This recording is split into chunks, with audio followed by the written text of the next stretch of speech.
Assalamualaikum warahmatullahi wabarakatuh. Pada kesempatan ini kita akan mencoba belajar dari laba-laba dan anjing. Di dalam Al-Quran paling tidak ada 7 jenis binatang yang sifat-sifatnya bisa dimiliki manusia, yaitu anjing, kera, binatang ternak, laba-laba, nyamuk, babi, dan keledai.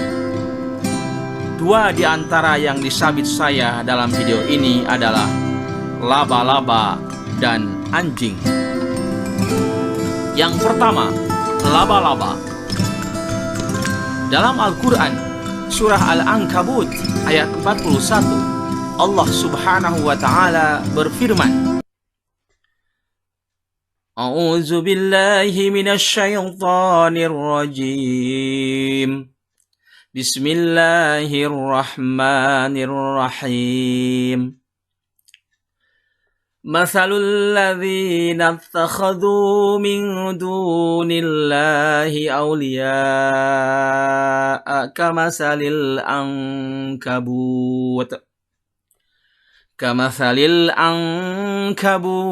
ittakhadhat baita wa inna awhanal buyuti labaitul ankabut Lau kanu ya'lamun. Artinya, perumpamaan orang-orang yang mengambil pelindung-pelindung selain Allah adalah seperti laba-laba yang membuat rumah, dan sesungguhnya rumah yang paling lemah adalah rumah laba-laba kalau mereka mengetahui. Terdapat 3 keunggulan laba-laba, terutama jaringnya.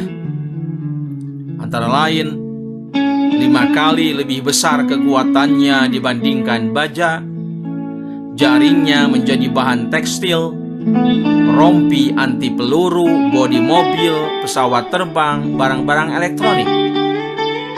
Jaring jebakannya sangat kuat, sehingga jika ada mangsa terjerat jaringnya, tidak akan lepas.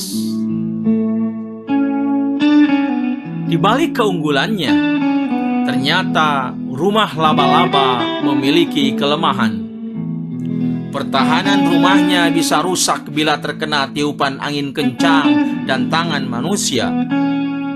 Rumah laba-laba tidak terbebas dari bahaya, panas dan dingin.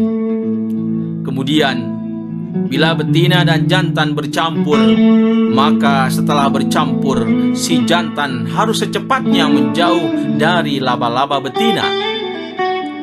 Jika tidak menjauh, maka laba-laba betina akan menerkam dan memangsanya. Jika laba-laba betina bertelur dan telurnya menetas, maka segera anak laba-laba yang menetas harus menjauh juga, karena jika tidak, maka mereka akan diterkam atau dimangsa oleh induknya yang betina. Rumah laba-laba disebut Al-Quran sebagai rumah yang paling lemah, bukan pada unsur atau struktur bangunannya, tetapi pada fungsi utama sebuah rumah. Ternyata dari kelemahan laba-laba di atas mengindikasikan bahwa di rumah laba-laba tidak ada ketenangan dan kenyamanan. Yang ada hanya saling menerkam dan membunuh, bahkan memangsanya. Maka rumah manusia jangan seperti rumah laba-laba. Rumah kita jangan sampai jauh dari ketenangan dan kenyamanan. Jangan sampai terjadi rumah tangga sering cekcok dan sering menyakiti.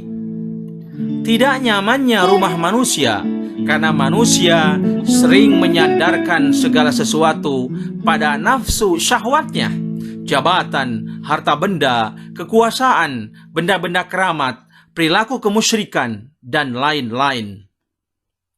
Dijamin jika sandaran manusia seperti itu, maka ia akan menjadi sosok yang lemah iman, serta suasana rumah tangganya jauh dari rahmat Allah, serta jauh dari mengingat Allah. Apabila demikian adanya, maka kehidupannya akan penuh dengan kesulitan, dan efek kelaknya akan dikumpulkan di hari kiamat dalam keadaan buta mata, buta hati. Sebagaimana firman Allah dalam surah Thaha ayat 124, "Wa man a'rada 'an dzikri fa inna lahu ma'isyatan dhanka wa nahsyuruhu yaumal qiyamati a'ma."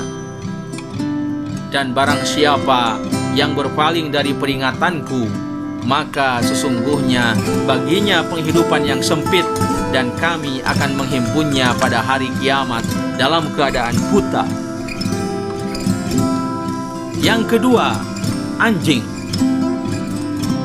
Anjing sangat tunduk, patuh dan setia kepada siapapun yang memberi makan dan minum, meskipun dia seorang penjahat. Manusia yang seperti anjing tidak mau tunduk kepada ayat-ayat Al-Quran yang telah diturunkan. Dihalau atau tidak, ia tetap akan menjulurkan lidahnya. Allah Subhanahu wa Ta'ala berfirman dalam surah Al-A'raf ayat 176, "Walau syi'na larfa'nahu biha walakinnahu akhlada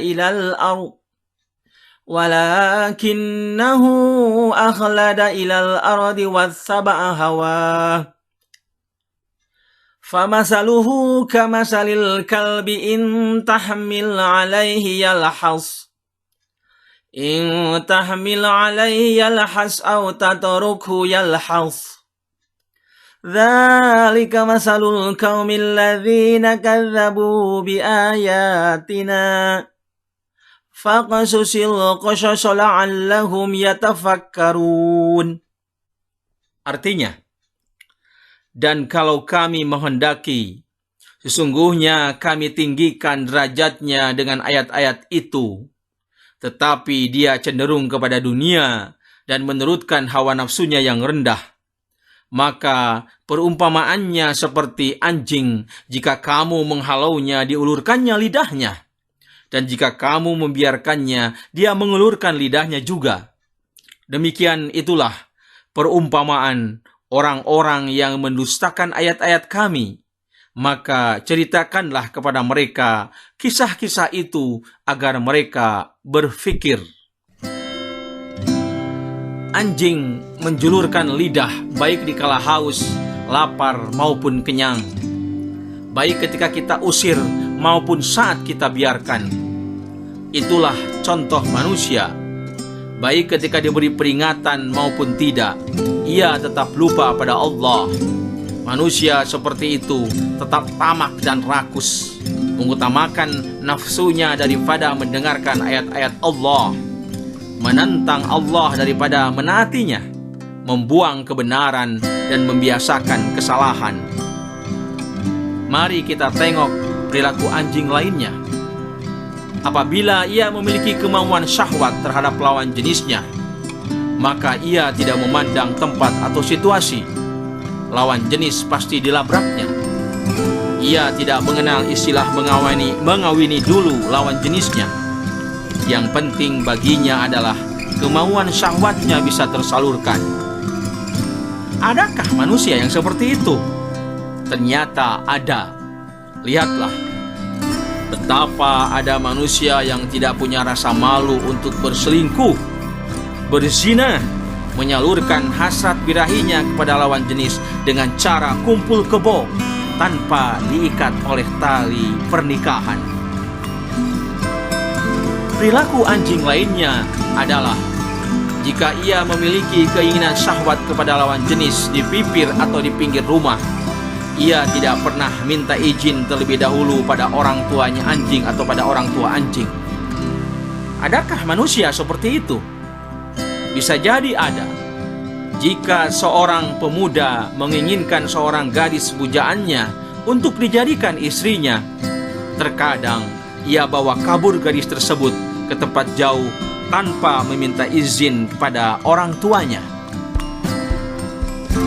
Kondisi anjing lainnya adalah anjing betina sering dikepung alias dizinahi oleh lebih dari satu anjing jantan, bisa oleh 2, 3, bahkan 7 anjing jantan.